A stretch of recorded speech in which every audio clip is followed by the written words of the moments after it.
So good morning. It's Tuesday, May 5th, 41 degrees. The high today is supposed to be 45. I'm standing here in the park and they're putting in the floating dock right now. So here's part of it. And then the other part is right there. So that will be going in today. Angel, come here. So Angel doesn't like being on her leash this morning, but haven't had her in the park in a couple days because she is becoming a tick magnet. Not a chick magnet, a tick magnet. Although she is a chick magnet too, but she needs a haircut. Nothing's, no groomers are open. Come, let's go this way. So no groomers are open, so we can't do anything.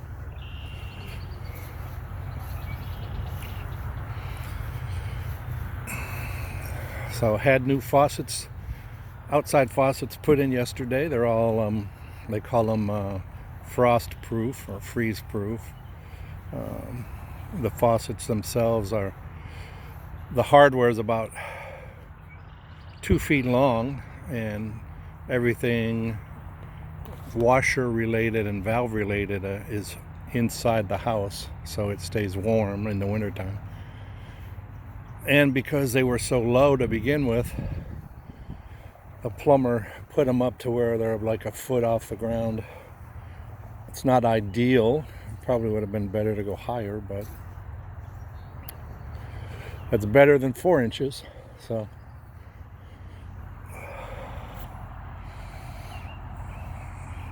we want Angel to be able to smell, the flowers and the bushes and stuff, but we don't want her to get in there with the ticks because they end up on me more than anything else.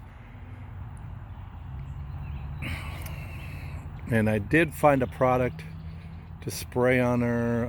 It's called cedar wood, and I guess the ticks don't like it. They have original cedar wood and they have cedar wood with I think it's sweetgrass, but they don't want that on dogs under 20 pounds. So they said to stick with the original. Tried the lavender, didn't work. So we'll give this stuff a try. They still say rose geranium, and I think it was 2 tablespoons of say witch hazel or alcohol, and then 10 drops of the rose geranium, and you put it on the collar, not on them, and then when they go out, it just basically blocks the receptors of the tick, so they can't smell you coming, because they can tell movement, they can tell changes with the carbon dioxide, and they know to get up on the branch and put their little feelers out, so when you come by they can jump on.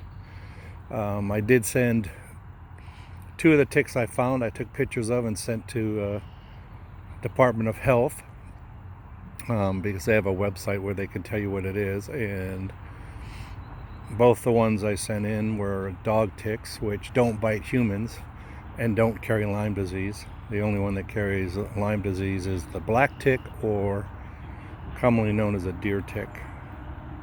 And even if you get one on you that say has Lyme and it bites you, you don't get Lyme disease. They can actually treat it with antibiotics, but so I guess it's like a case-by-case basis depending on the person. But anyway, back to the faucets. So I'm going to have to clean up around the faucets where the foam came out from when they did the spraying underneath, and then so wire brush that. Then I'll spray foam in the hole about halfway, Due to it being in the 40s, I don't know if I should really mix up the concrete, but I can mix up the concrete and, you know, a little firmer than normal, roll it into a ball and then just work it into the hole, and then I can smooth it over with a wet sponge. All the stuff they say, like it's like a masonry cement patch, isn't really cement. It's a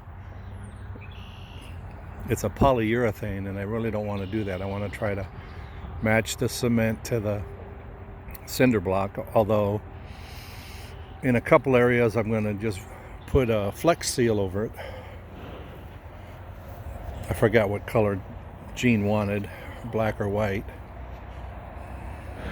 So I'll just roll it over it so you wouldn't be able to tell anyway. But I couldn't find anything at Menards. I went online and I found some stuff at Home Depot. So, you know, I'll try one of the holes. If it doesn't work right, I can probably just pick it out because it won't dry right, and then I'll use the stuff in the caulk in a tube. And if that works, then I can put it around the foundation where the concrete's starting to pull away from the house. So, well, we're getting up there in time, so I'll wind this down and get my hands back in my pockets. Even though it's 40 degrees, we've had 70-degree temps for the last week, so I was warming up to that idea that the warm temps would be here. But last night got to freezing, so hope it didn't kill the plants we just planted. Some of them said don't plant unless your lows go to, you know, if your lows stay above 40. So have to find out what the low is tonight and might have to cover them. No frost, just cold. So, okay. So thanks for watching and enjoy your day from Southeast Michigan.